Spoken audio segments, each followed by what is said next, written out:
हम नहीं देख पाएंगे, लेकिन हम इंद्रियों के द्वारा देखने का ही प्रयास कर रहे हैं परमात्मा को। आज तक कोई ना कोई देख पाया और ना कोई देख सकता है। उपनिषद के ऋषि कहते हैं यत् चक्षुषा न पश्यति येन चक्षुंसि पश्यन्ति तदेव ब्रह्म तम विद्धि नेदम यदिदम उपासते। जिसको आंखों से नहीं देखा जा सकता लेकिन जिससे आंखें देख रही हैं उसको ब्रह्म जानो, उसकी उपासना करो। जिसको कानों से नहीं सुना जा सकता लेकिन जिससे कान सुन रहे हैं वो ब्रह्म है, उसको जानो, उसको देखने का प्रयास करो। तो शास्त्र में ब्रह्म की बड़ा विशद निरूपण प्राप्त होता है कि परमात्मा कैसा है और उसको देख कैसे सकते हैं। इन इंद्रियों के द्वारा नहीं देख सकते तो बिल्कुल स्पष्ट है। अब उसका दर्शन कैसे होगा? तो वेद का मंत्र कहता विष्णु हो कर्माणि पश्यता। बहुत सरल से शब्द हैं इस मंत्र के। विष्णु हो षष्ठी एक वचन, कर्माणि द्वितीय बहुवचन, पश्यता क्रिया है। अर्थ क्या हुआ? विष्णु के कार्यों को देखो। विष्णु हो कर्माणि पश्यता। विष्णु का मतलब जो क्षीर सागर में लेटे हुए उसका मतलब नहीं है विष्णु से। लोगों ने कल्पना कि विष्णु भगवान लक्ष्मी जी पैर दबा रही हैं, क्षीर सागर में लेटे हुए हैं। ये सारी कपोल कल्पनाएं हैं लोगों की। ना तो आज तक साइंटिस्टों को कोई बैकुंठ मिला, ना कोई क्षीर सागर मिला। अब तो साइंस बहुत डेवलप हो चुका है। ये सारी बेकार की बातें हैं, पुराणों के गपोड़े हैं टोटल।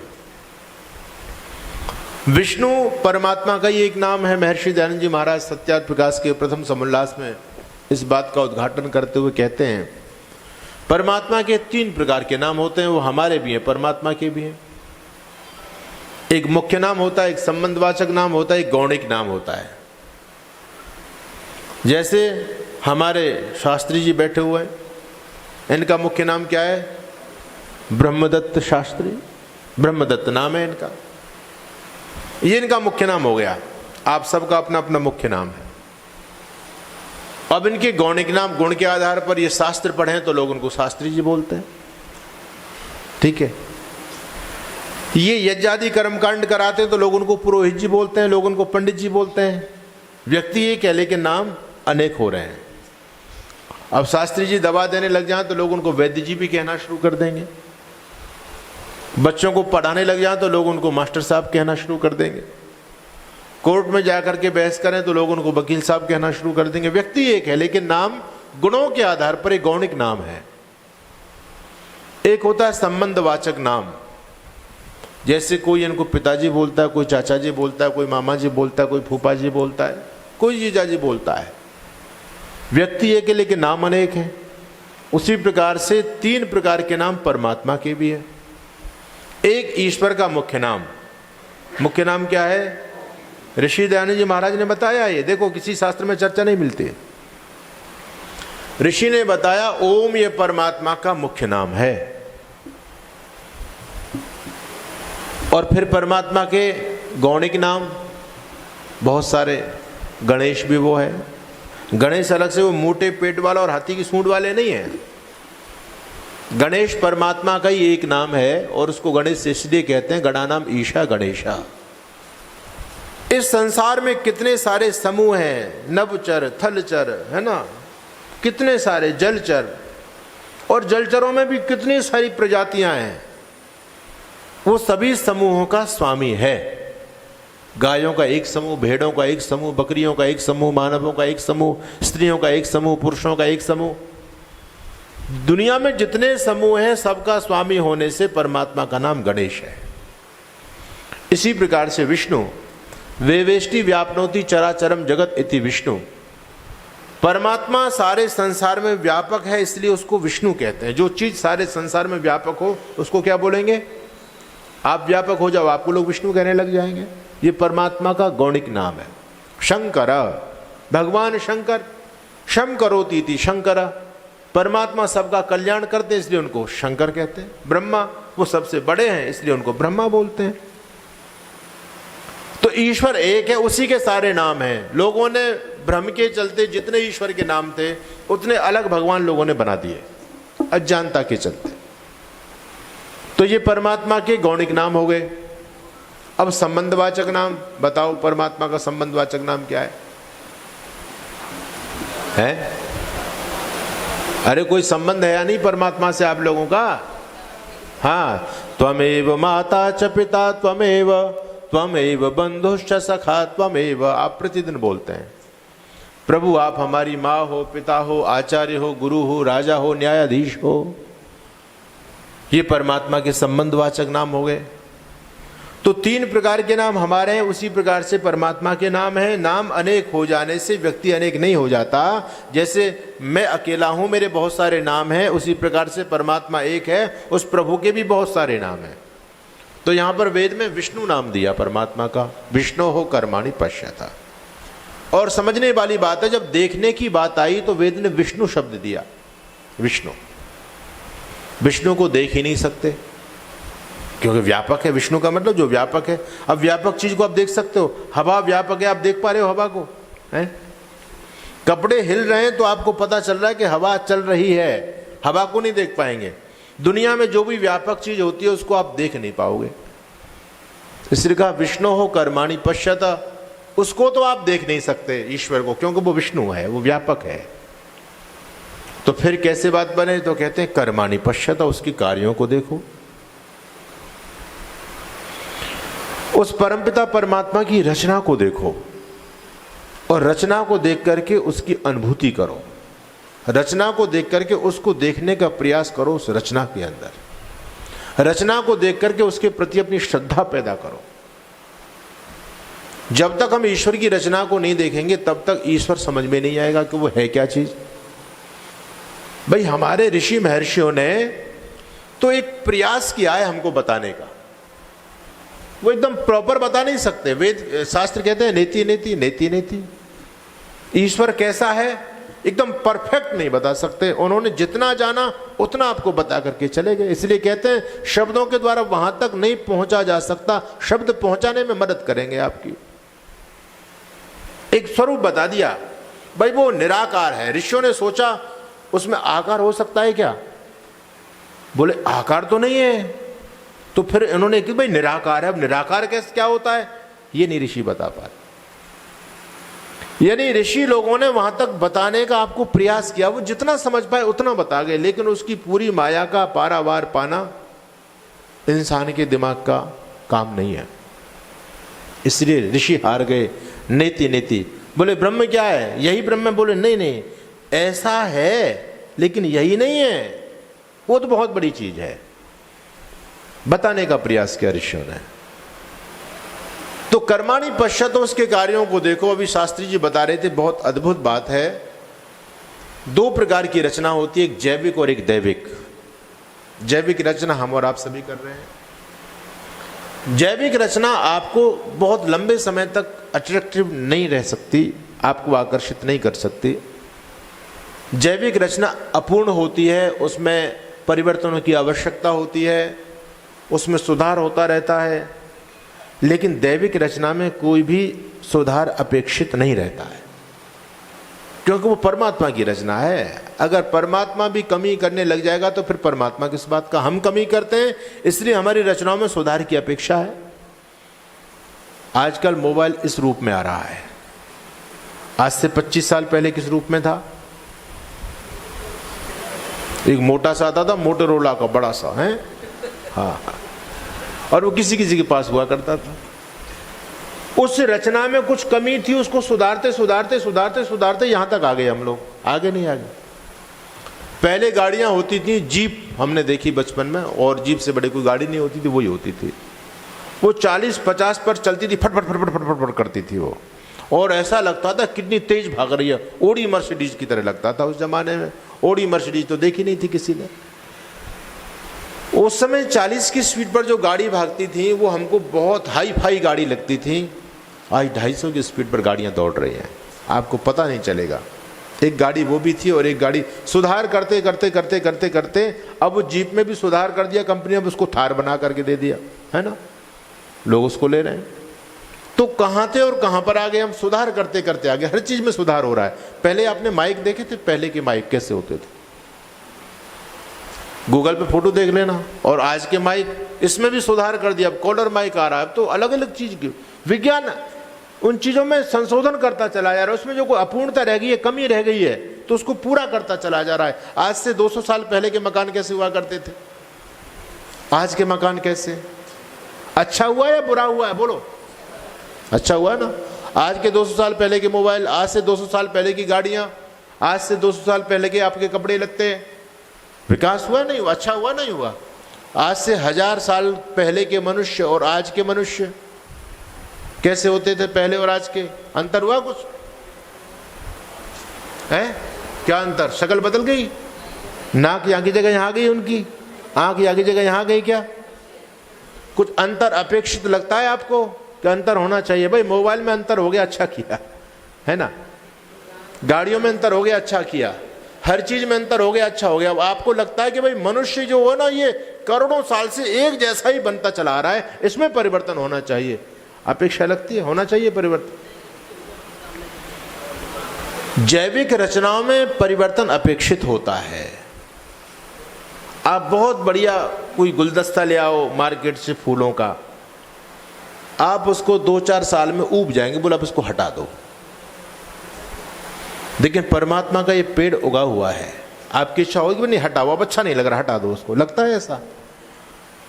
जैविक और दैविक रचना में यही अंतर है। ईश्वर की रचना नित्य नूतन होती है, उसमें कोई कमी नहीं हो सकती। इतनी अद्भुत रचना प्रभु करते हैं कि विज्ञान और आदमी की बुद्धि चकरा जाती है, उसमें विज्ञान भी काम नहीं करता है। आपने देखा है नारियल का पेड़ होता है, कितनी हाइट होती है जी उसकी? 50, 60, 70 फीट तक ऊंचा जाता है।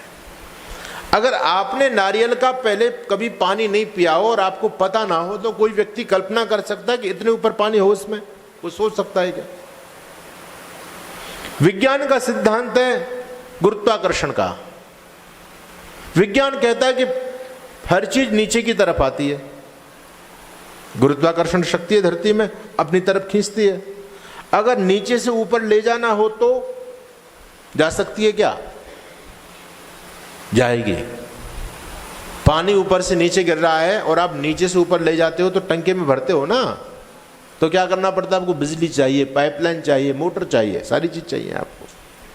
अतिरिक्त फोर्स की आवश्यकता पड़ती है, तो आप अतिरिक्त फोर्स के चलते उस नीचे वाली चीज को ऊपर भी पहुंचा सकते हो। आपने नारियल के पेड़ को देखा, उसमें पानी भरा हुआ है, वहां कौन से विज्ञान का सिद्धांत काम कर रहा है? नीचे से ऊपर जा रहा है पानी। आश्चर्य की बात है, पेड़ को काट करके देखिए, कहीं पाइपलाइन आपको नजर नहीं आएगी, उसमें पानी कैसे जा रहा है? पेड़ में कहीं ना पानी टपकेगा, ना पाइपलाइन नजर आएगी। नीचे जड़ों को खोद के देखो तो ना कोई मोटर चलती हुई नजर आएगी इसमें। इतने नीचे से इतने ऊपर पानी, और वो भी पानी कितना प्योरीफाई। आप पानी को शुद्ध करने के लिए आरओ लगाते हो ना, 2 लीटर के लिए 10 लीटर पानी बर्बाद करते हो। आरओ का पानी और नारियल का पानी, कौन सा पानी अच्छा है जी? आपने कितना भी पानी छान लिया, कितना भी प्योरीफाई किया, अरे नारियल का पानी 1 गिलास कितने में आता है? 70 रुपए में। आपकी तो 20 रुपए में एक बोतल आ जाती है 1 लीटर की। कितना कीमती। और उसकी भी विचित्रता देखो, परमात्मा ने उसमें पानी भरा है, उस पानी को पी लो, बहुत गुणकारी चीज है, अमृत है एकदम। और आपका जो पानी है, ये पानी यदि बोतल में भरा रहे तो एक्सपायर हो जाता, नहीं हो जाता? हो जाता ना, फिर आप इसको नहीं पी सकते। इसकी एक समय तक है, सीमा है इसकी। और नारियल के अंदर जो पानी भरा है, अगर आप उसको नहीं पी पाए तो वो भी एक्सपायर हो जाएगा। नहीं पी पाओगे तो और गुणकारी हो जाएगा, उसकी मलाई जम जाएगी। मलाई खाओ। पानी नहीं पी पाए तो मलाई खाओ, मलाई और भी अद्भुत है उसकी। अच्छा, मलाई भी नहीं खा पाए तो भगवान सुखा देते हैं उसको, गोला बना देते हैं, आप रोज खा रहे हैं। तो कुछ वेस्टेज हुई, कुछ कमी हुई क्या? आप पानी का, फल का, आप किसी भी चीज का यूज नहीं कर पाते, वो कुछ दिन में बर्बाद है, बेकार है वो। लेकिन परमात्मा की चीज बर्बाद हो रही है क्या? क्या अद्भुत विधाता की विचित्र सृष्टि है इसमें। देखो, मतलब आदमी का दिमाग चकरा रहा है, इसलिए तो कहते हैं नेति नेति, उसका कोई पार नहीं पा सकता। आपने चींटों को देखा है, चींटियों को देखा है। हमारे यहाँ जब फसल का समय होता है तो चींटी चींटे साल भर का अपना कोटा रिजर्व करते हैं अन्न का, है ना। जैसे आप लोग फसल के समय गेहूं खरीद के अपनी टंकियों में भर लेते हो। आजकल तो लोग आटा ले आते हैं, लेकिन पहले तो किसान से लोग गेहूं साल में खरीद लेते थे और फिर अपने घर में रखते थे। तो ये हम ही नहीं रखते, अपना साल भर का बंदोबस्त हम ही नहीं करते, वो पशु पक्षी भी करते हैं। वो छोटी सी कीड़ी भी कर रही है इस काम को, और उसने अपना स्टोरेज जमीन में बनाया हुआ, जमीन के अंदर। हम देखते हैं हमारी गौशाला में जब अन्न के बोरे होते हैं ना, अगर हम ध्यान नहीं दें तो 50-50 किलो का कट्टा एक दिन में खाली हो जाता है। चींटों की पूरी लाइन की लाइन चलती है, दिन भर रात भर ढोते रहते हैं, ले जाते हैं सारा गेहूं निकाल के, वो बाजरा ले जाते हैं, गेहूं ले जाते हैं, सब ले जाते हैं वो ढो करके। कहाँ स्टोरेज कर रहे हैं? जमीन के अंदर, जमीन के अंदर। लेकिन विधाता ने क्या सूझबूझ दी, अद्भुत। देखो ये प्रभु की लीला है, कौन नकार सकता है परमात्मा को। वो छोटी सी कीड़ी, उसके अंदर ये विवेक है कि तूने गेहूं तो उसमें रख दिया, अगर गेहूं ऐसे रखा रह गया तो अनुकूल मौसम आएगा तो ये फूट जाएगा, उपज जाएगा, चीज खराब हो जाएगी। आप भी तो जमीन में गेहूं बोते हो, पानी दिया, गेहूं फूट गया, बाजरा फूट गया, ज्वार फूट गई, तो जमीन में तो नमी है, वो तो जमीन में रखेगा तो वो तो फूट जाएगा। तो क्या करें? आप गेहूं बोते हो तो यदि आप गेहूं को टुकड़ों में कर देंगे तो गेहूं उपज जाएगा आपका? नहीं उपज सकता। चींटी चींटा कीड़े जो अपना गेहूं अन्नादि रखते हैं ना अपने कोष में, तो उसको तोड़ करके रखते हैं। कितनी बुद्धि है इनमें। इनको पता है, यदि साबुत रख दिया तो मामला खराब, उपज जाएगा, हमारे काम का नहीं रहेगा। क्या प्रभु ने अद्भुत उनको सोचने समझने की क्षमता दी है। टुकड़े कर करके बाजरे का टुकड़ा करता है चींटा, टुकड़ा करता है गेहूं का, फिर अपने उसमें स्टोरेज में रखता है। कुछ चीजें ऐसी हैं जो टुकड़ा करने के बाद नहीं उपजती, और कुछ चीज ऐसी हैं जो टुकड़ा होने पर उपज जाती हैं। कुछ तो ऐसी फसल है जिसके बीज का टुकड़ा करके ही बोना पड़ता है, अगर टुकड़ा नहीं करेंगे तो वो उपजेगा ही नहीं। जैसे धनिया, धनिया को 2 टुकड़ों में करना पड़ता है ना, तभी उपजेगा।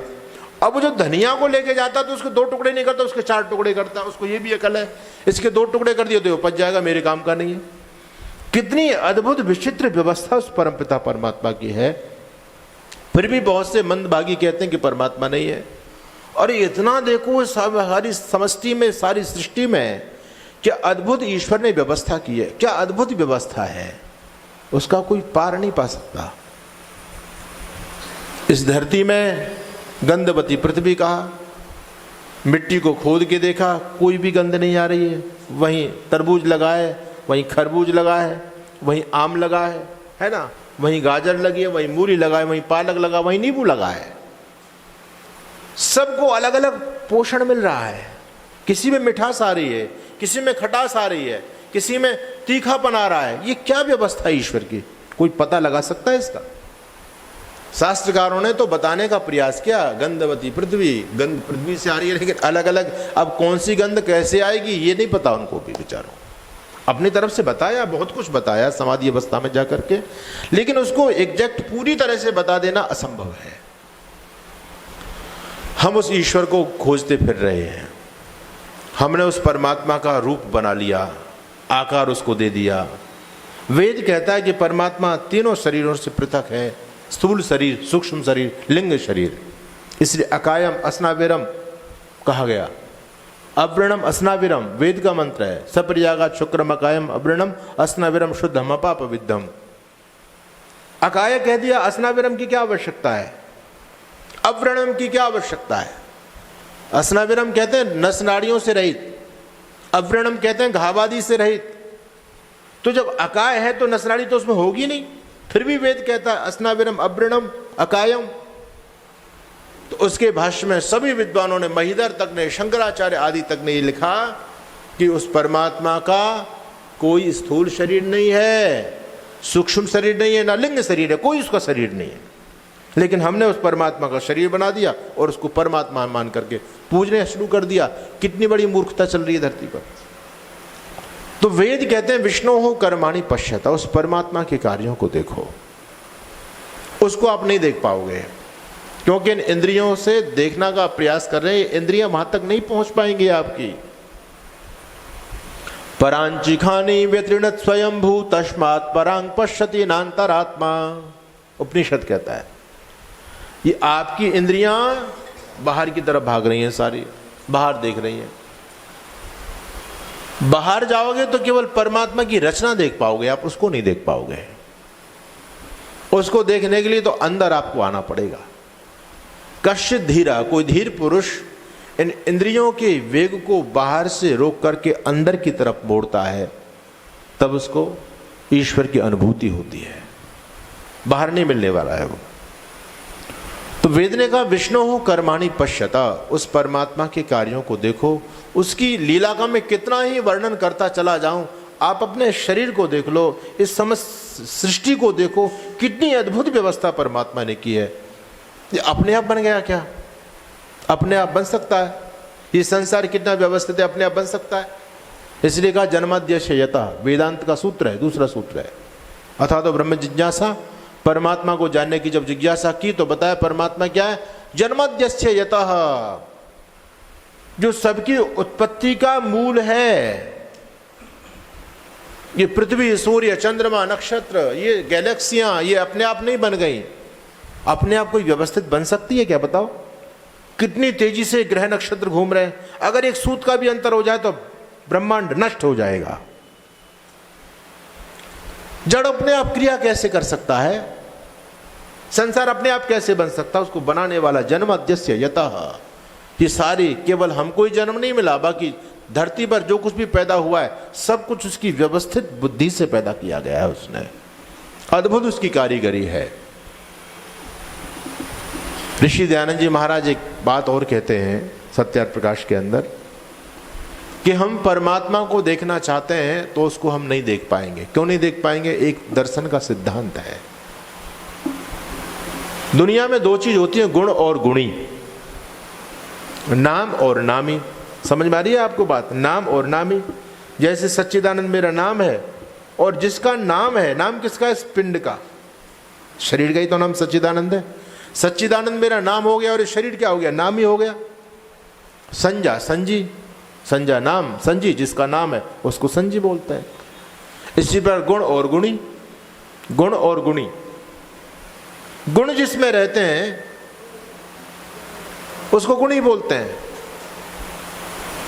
अब समझने वाली बात यह है कि जो गुण है वो गुणी से अलग नहीं है। गुण हमेशा गुणी में रहते हैं, और दर्शन केवल गुणों के होते हैं, गुणी के नहीं होते। आप जो देख सकते हो ना, केवल आप गुण को देख रहे हैं, गुणी को नहीं देख पाएंगे। अरे परमात्मा को देखने की तो अलग बात है। अच्छा, आपने अपनी माताजी को देखा? बोलो जी, देखा? पिताजी को देखा? अरे बोलो कुछ, हाँ ना तो घबराते क्यों आप लोग? देखा है किसी ने पिताजी को? देखा। लेकिन लोग ये कहते हैं स्वामी जी पिताजी चले गए। जो चीज चली गई वो था ना पिताजी, उसको देखा किसी ने? एक व्यक्ति ने कहा, वो ईश्वर को नहीं मानता था, नास्तिक था। उस व्यक्ति ने कहा स्वामी जी हमारे पिताजी चले गए, आ जाओ। हम गए तो हमने कहा बंधु तुम कह रहे पिताजी चले गए, पिताजी तो ये लेटे हुए हैं, और तुम कह रहे पिताजी चले गए। बोले ये पिताजी थोड़ू हैं, ये तो पिताजी का शरीर है। आप किसे देख रहे हो? पिताजी को या पिताजी के शरीर को? शरीर। पिताजी को देख सकते हो क्या? माताजी को देख सकते हो? वो माताजी पिताजी नहीं दिखाई दे रहे, तो शरीर है, पिताजी का शरीर है। अब पिताजी कहाँ है, किसने देखे? गुणों के द्वारा गुणी की पहचान हो रही है। लाखों करोड़ों में आप अपने पिताजी को, माताजी को पहचान जाते हो। तो हमारी माताजी के गुण ऐसे हैं, नाक ऐसी है, आंख ऐसी है, कान ऐसे हैं, शरीर लंबा है, गोरी है, काली है। उन गुणों को देख करके बोले ये हमारी माताजी है। वो जो गुण है वो माताजी नहीं है, उन गुणों के द्वारा माताजी की पहचान हो रही है। बस समझ आ रही नहीं है आपको? उन गुणों के द्वारा माताजी की पहचान हो रही है, वो माताजी नहीं है। ध्यान दीजिएगा। और मैं आपको उदाहरण देता हूं, जैसे गुणों के द्वारा गुणी की पहचान, गुणी नहीं दिखाई देता, गुणी दिखाई देते हैं। इस संसार में उसके गुण दिखाई दे रहे हैं, उसकी रचना दिखाई दे रहा है, वो नहीं दिखाई देगा, गुणी नहीं दिखाई देगा आपको। 3 पात्र हैं कांच के, एक पात्र में बूरा भरा हुआ, एक में सोडा भरा हुआ, एक में नमक भरा हुआ है। आप अच्छा देखने में तो तीनों सफेद हैं, एक जैसे लग रहे हैं, आप कैसे पहचानोगे? बूरा कौन सा है, नमक कौन सा है, सोडा कौन सा है, कैसे पहचानोगे आप? गुणों के द्वारा गुणी की पहचान होगी।